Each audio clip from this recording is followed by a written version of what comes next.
Kaya nga kayo nandyan. Para pag may matigas ang ulo, kayo ang titimon, di ba? Para sumunod sila sa inyo. Di nyo ba napapansin kung bakit ang mga Pilipino, kapag nasa ibang bansa, baby, sumusunod sa batas? Bakit? Kasi alam nila yung implementation matindi. Baka naman may mga taong gusto po lagi bumabaha. Ah, bakit? May pera pa sa baha? Abay, kung may pera sa basura, may pera sa baha.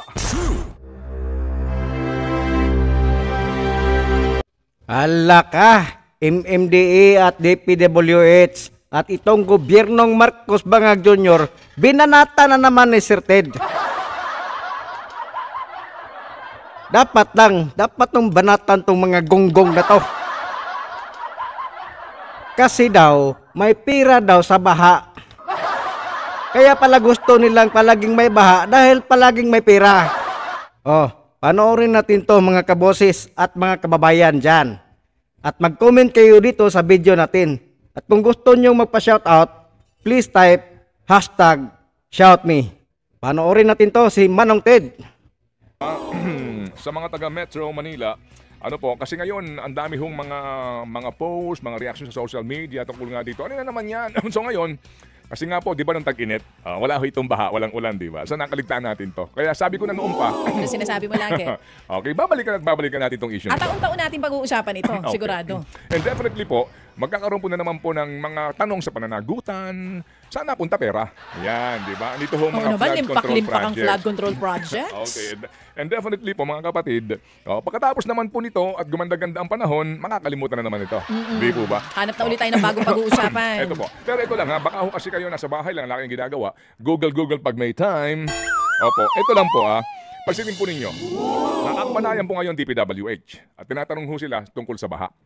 Yung MMDA tinatanong din, di ba na naman, right? Okay. Yung sagot nila ngayon, direct ha, yung sagot nila ngayon, yan din po ang sagot nila last year. And the year before. And the year before. And the years before. Banatan mo, Ted. So every year, ito po at ito ang kanilang sagot. Ito muna, ha? Okay. Yung MMDA na naman po kahapon, si Chairman Artes, ano sinasabi niya, baby girl?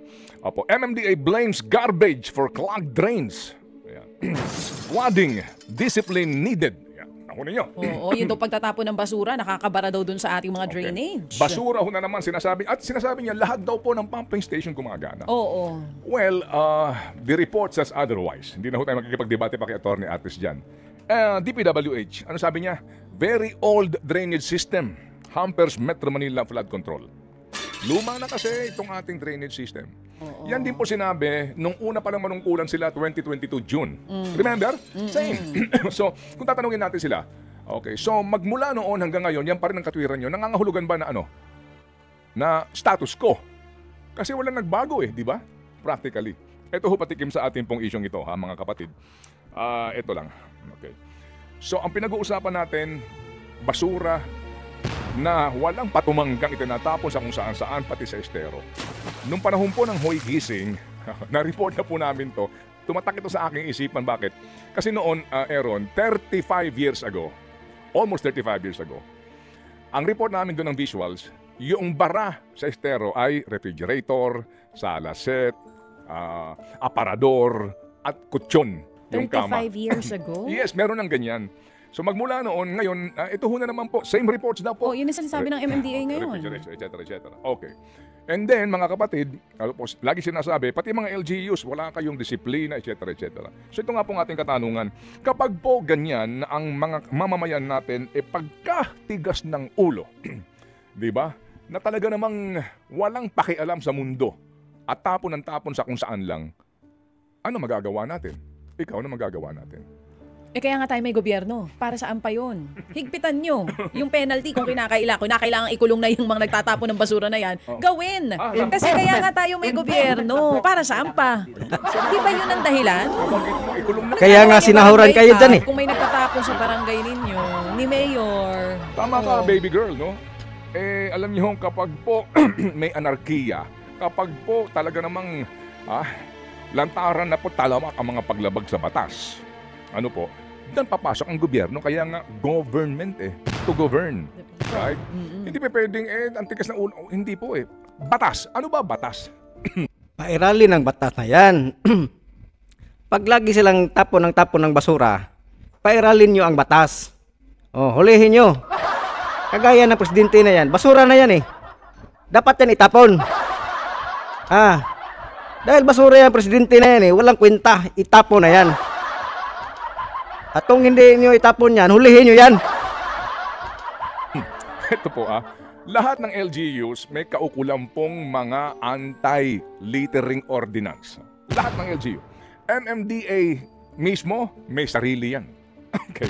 Pero kung babalikan mo yung batas na binuo 25 years ago, mga kapatid, just to remind ito mga, lalo na itong si Attorney Artes, saka pa talaga. Isa ka pa, Artes. Ang yung new favorite. Sabi ng mga taga-customs, tuloy mo lang yan. Hindi. Saka na sila pagka humupa ng ulan at Kasi, baha. alam mo, kapag ganyan ang katwiran nila, Hindi, kasi nung- wala ka ng pag-asa. Oo, tsaka para kasing ang siste, naghahanap lagi ng masisisi. Okay? Naghahanap lang ng masisisi. 25 years ago, meron pong batas na ipinasa. Alright? Ang Kongreso. Okay. Ano ho ba itong batas po na ipinasa ng Kongreso? Mga kapatid, ang tawag po dito ay National Solid Waste Management Act. 25 years ago po ito. Sa naturang batas, mga kapatid, na pagkakapal-kapal, hindi ho nga namin ma-print, mga kapatid ni Dimpy, kasi nga nagtitipid kami sa papel. Opo. Cost cutting tayo. Okay. Republic Act number 9003, Ecological Solid Waste Management Act of 2000. Ngayon po, 2025 na. Eto mga kapatid, ano po provision dito? Ang sinasabi po mga kapatid, dito po sa naturang batas, sa ilalim po ng kanila pong prohibited acts at yung penal provision nito. Alright. Prohibited acts. The following acts are prohibited: littering, throwing, dumping of waste matters in public places such as roads, sidewalks, canals, esteros, or parks, and establishment or causing or permitting the same. Klarong-klaro, di ba? Ang linaw-linaw sinasabi po dito sa naturang batas. May kaukulang itong sinasabing kaukulang din pong multa. Okay. Mga taga-Manila, makinig kayo. Natin, na dito po sa naturang batas, binibigyan yung mga LGUs ng kapangyarihan din mangolekta ng pera sa kanila pong solid waste management collection. Kaya may management fees sila.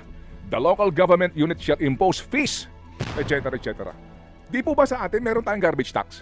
Sa LGU meron eh. May binabayad. Sa ating amilyar, meron doon portion para sa basura.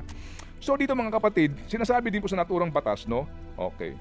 Meron po ditong sanction sa mga local government officials. Sabi dito, local government officials and officials of government agencies concerned who fail to comply with the enforced rules and regulations promulgated relative to this act shall be charged, diba, accordingly sa local government code. Hindi po ba kaya at the end of the day, itong nginunguso na naman po itong kawalang disiplina ng mga Pilipino, na tama din po naman, pero at the end of the day, babalik din sa iyo eh. Ano ginagawa mo? O Chairman Artes, anong ginagawa mo? Wala. Hello? Nagtapon posibleng Diba? may penalty. Oo. pero yung nangangalaga doon na gobyerno, Nangungulimbat lang ng pera. posibleng sanction din. Yes. So sinasabi po dito, Sila pala unang ikukulong? So Mayor, Oh, kayo una makukulong. sinisisi mo yung mga constituents mo. Wala. Anong ginagawa mo?